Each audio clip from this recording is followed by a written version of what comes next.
Qwirimi's house, Part 4. I expected to find the family sitting around the table, laden with food, awaiting their guests' arrival. You know, a real deal Thanksgiving type scene. Instead, upon arriving in the rather small dining room, I was greeted by Qwirimi, alone and sitting at a rather low table, his knees splayed out, his legs crossed Indian style. The small circular table was laden with food, however, all of which smelled foreign to me and not a little spicy. "Come, come, Alan," Qwirimi roared with laughter. "How have you been? I thought I lost you in the garden." When Rima saw that I struggled with Qwirimi's sitting style, she fetched a small, stool-like chair and seated me at the right hand of the master of the house.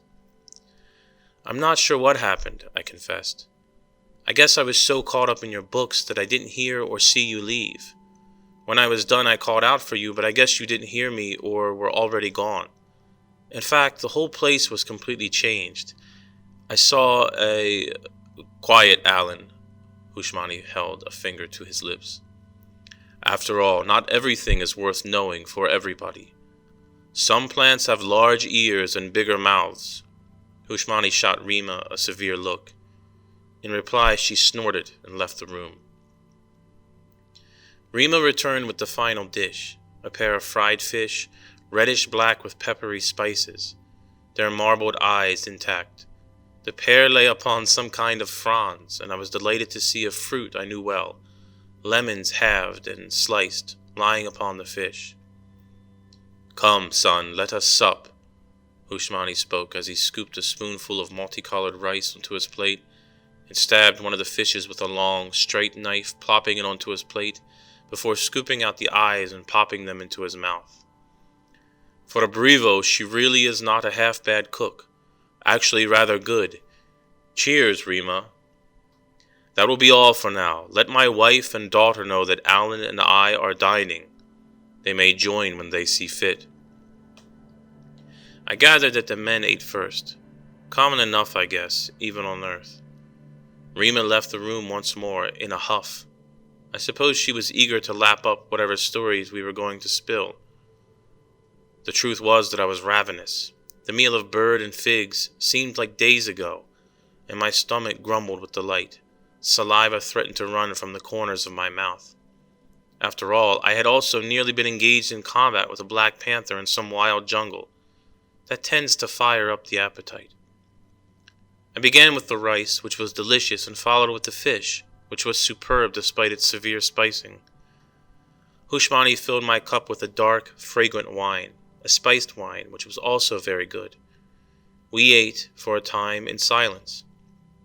3 cups of wine later, I found my mouth was eager to speak, while my stomach was nearly full. Still, there was no sign of Qwirimi or Qwirimi, both of whom I was eager to see again.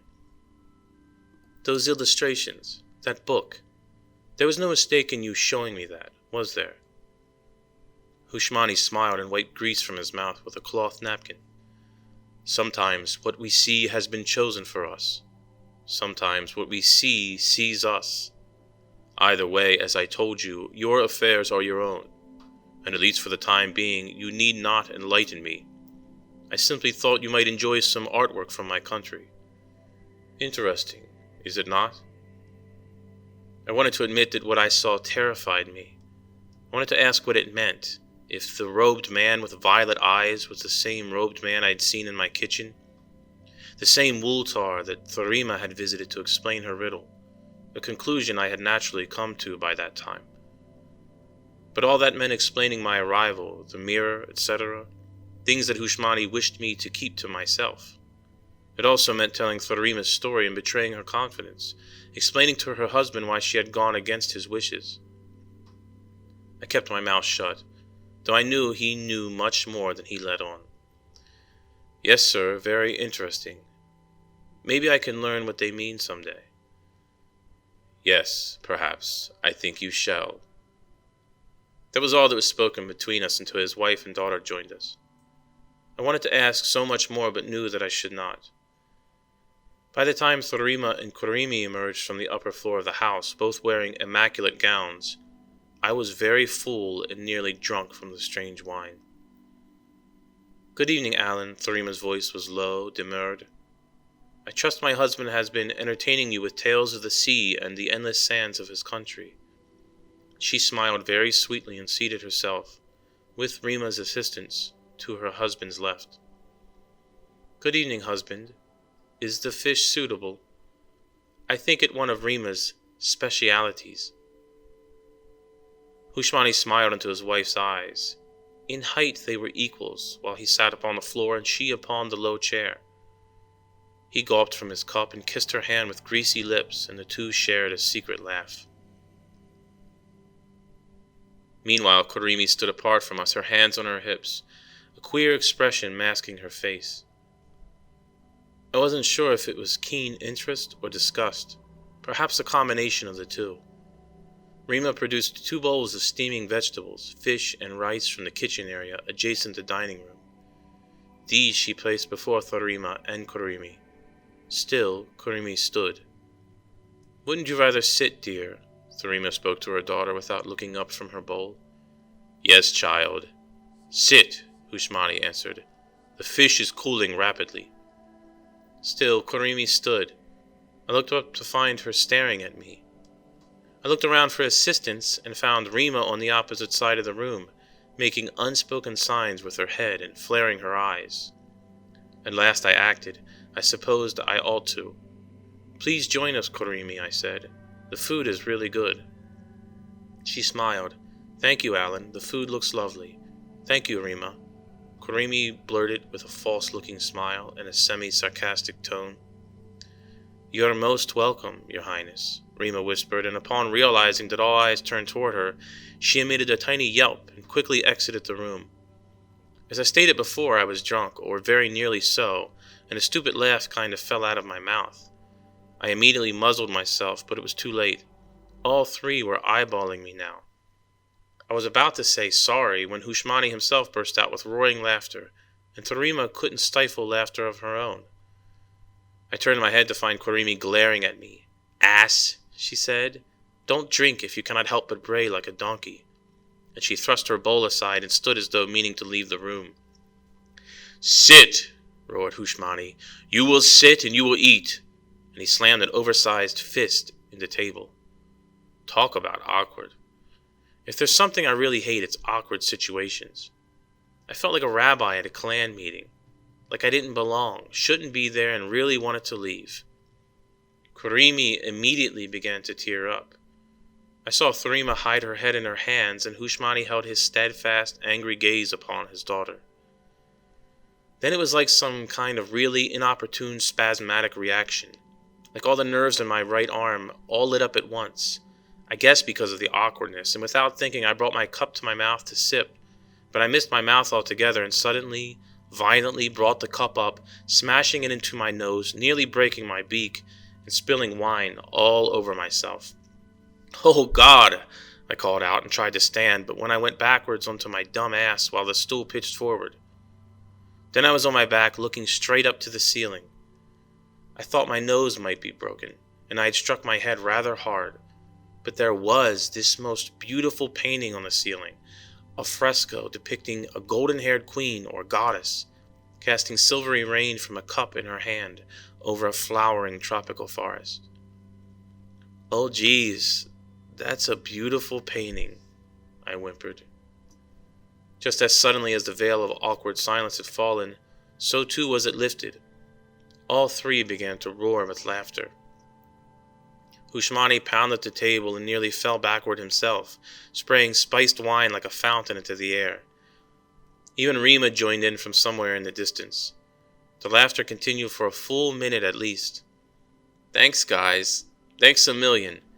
Glad I could help, I mused through clenched teeth, half laughing, half wincing at my aching nose and head. I came to a sitting position to find Qwirimi holding me by the arm, helping me to my feet. Her parents were engulfed in laughter. That's when she placed a very quick kiss on my cheek. Oh, Alan, I think you've spent too long among the centaurs. I was to my feet and trying to dab the wine from the borrowed shirt. Come on, hero, Rima was at my side. This is the 2nd shirt today. I shall have to get you a bib.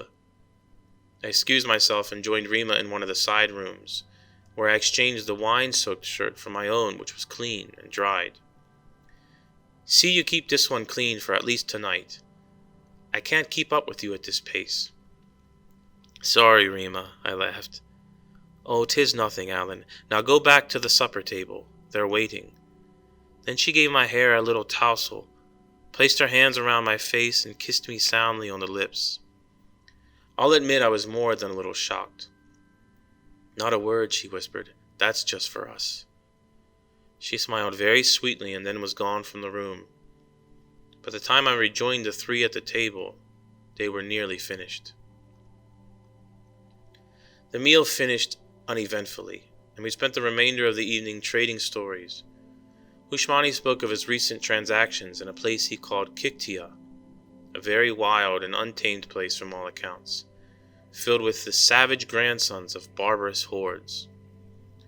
Qwirimi spoke very little, mostly about wishing to visit the West again, and of her pony, Abalon, which I had ridden once. She did, however, stare at me constantly, and more than once attempted to hold my hand beneath the table.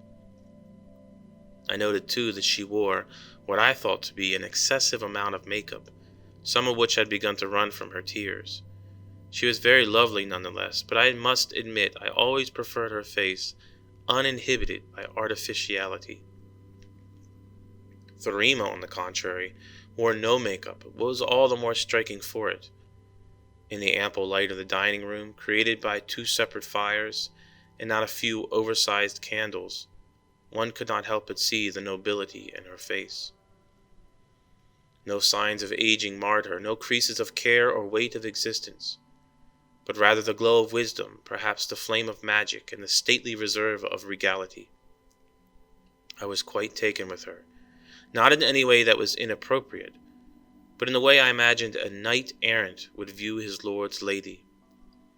I knew I would fight, and if need be, die for her. My hasty vow came once again to mind, but I did not regret it. For the first time in a very long time, I felt at home. I felt I was amongst family. Qwirimi ended the night with a lengthy tale about the great gods of the north, of the sun god Vra and his enigmatic brother Dasvak, hooded Dasvak, who ever rode upon his great thundering steed Ayar, and thus created tumult, storm, and life-giving rain. When the great storms came upon the steppe and the hills, the people would tell their children, Dasvak rides upon Ayar. I was more than enthralled with the story. According to the mythology of the northern steppes, the All-One formed the sphere of the world called Halva. The world was dark and empty, a place of wind-blown wastes and vagabond spirits. These spirits mated, and a myriad of monsters and demons were born. But this was not the true fate of the world the wise name the fourth and final. Something fell from the place without and within, a thing Qwirimi named Uthad. It was the second time I'd heard that word, and it produced chills down my arms and up my spine. This something was an object greater than any known in the multitude of worlds, and with it came life and light. A great flame, like a pyre of pearlescent light, mingled with the purest blue, sprouted from the world's end. A great pillar of holy flame to light the halva. With the object came a fallen but reborn king, and by virtue of the object and his unwavering strength, this king beat back the hordes of the unclean, until they were forced to hide themselves in the deepest of the deep places. Then the halva was purified by the object, from whence sprang the pillar of light, and the seas were refreshed and clean once more, filled with life abundant. Some time later a star was seen, larger and brighter than any, a true sun. Afterward this star was called Vra by the people of the north, and Ulantis by the centaurs and the other strange folk of the wildernesses. But its true name was lost to all except the very elect. With the star came the nine, called Fer Hashin, seeking a lost object, but it was vanished, lost, or hidden, and so too was the fallen king. The lament of the Fer Hashin over the loss of the object was great, and lasted many years. 9 kingdoms were established, ruled by kings and queens of the fair Hashin, and the star called Vra burned above the world they called Fair Ahalva, the haven, or the grave. With the 9, or perhaps among the 9, came the rider called Dasvak in the north and Das in the south, and sweet, life-giving rain fell wherever he tread. The dread beasts and monsters of the darkness hid themselves at the sound of Ayar's hooves and Dasvak's great horn. His robe was the likeness of a rain cloud, and Ayar was the darkness of the thunderhead. Still there were no men upon the Halva. They came, according to Qwirimi, a great deal later, and with their coming the 9 kingdoms began to fade, until in the end only Dasvak showed himself among the humankind. But he was often hidden beneath the guise of a looming thundercloud, or in some accounts, a withered old man. Dasvak taught the early men an ancient form of magic, and taught them to make weapons of iron and fire that would defeat the creatures of the underworld that plagued them. After a time, a great calamity fell. Some said that the object was recovered, but only for a moment, and the effects were disastrous. The wise say that it was a great sage from among the humankind that wrought the great calamity, and the world was marred, and the children of the 9 were transformed into monsters in the eyes of men, and were hunted and destroyed by the means Dasvak had taught them, until only a few survived, hidden in the wastes and wild places of the world, bereft of their former glory. Now the cruel and craven seek endlessly for the object, to make use of its untold power to the fulfillment of their own ends. Among the wise it is said that the object is best kept hidden and never found. Who could wield it except the result be devastation and a return to darkness? "Do any of the 9 still live?" I asked. It was Qwirimi who answered. "They live, all of them, but are faded and sleeping. Perhaps they shall rise again one day, perhaps not. In my country it is said that the last of the 9 to rule and reign among men were the sisters, also called the like-minded. They are still revered in my country, and their once kingdom is visible still, a marvelous place." At the mention of the sisters I was immediately reminded of Qwirimi's oracle, and looking across the table our eyes met. She gave me a look of consternation, but nothing was said between us. I wanted desperately to ask more about the sisters. I wanted to know what it all meant. Qwirimi had recounted Wultar's exaltation and his mention of an object, an objet, he called it. I wanted, no, needed to know, but dare not ask in Qwirimi's presence. There was a palpable thickness in the air, a type of tension. 1,000 unspoken words were being formed, but not verbalized. It was Qwirimi who broke the silence. "Mother, may we visit the marketplace tomorrow? I think Alan would like to see it." Once again she gripped my hand beneath the table, and I could not shake her hold this time. "Yes," answered Qwirimi, "I think that can be arranged. Would you like to visit the market, Alan?" I answered that I would like to see more of their great city, as I had, thus far, only wandered its streets in circles. "Good, we shall rise early in the morning. I must accompany my husband to the harbor. We can all go. Then we can make our way by carriage to the marketplace. Rima can prepare a meal to take with us for the midday." I began to speak, but was cut short by Qwirimi. "Tomorrow we can talk. I can answer any questions you might have about our city." Qwirimi rose first, stretching his long legs and arms, and excused himself. Qwirimi followed her husband down the stairs. I was alone with Qwirimi. She took me by the hand and led me to the same porch I had sat earlier with her mother, and we looked out over the moonlit garden. "I have kissed a man before, Alan. Does that make you jealous?" Qwirimi spoke in low, sly tones. I simply shrugged. The damnedest thing was that it kinda did. "I have done more than that," she added. I wasn't sure how to answer her. When I turned to meet her face, which was lovely and rouged in the moonlight, she rose onto her toes, and our lips met. For several seconds we were locked in embrace. She threw her arms around my shoulders, and I encircled her tiny waist with mine. My head buzzed with intensity greater than any wine could produce. In truth, the moment was short, but seemed to last for hours. We were interrupted by Rima clearing her throat. I quickly pulled away, nearly falling backward over a wooden chair. "I'm to show you to your bed for the night, Alan," Rima stated flatly. Before I could answer her, Qwirimi did. "Go away, Rima. Leave us alone."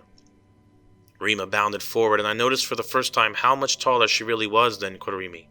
In truth, Rima was nearly my height. "Don't even try to boss me, princess," Rima snarled. "It had better be you that goes away. To bed, unless you want your mother and father to know exactly what precious little Q is up to."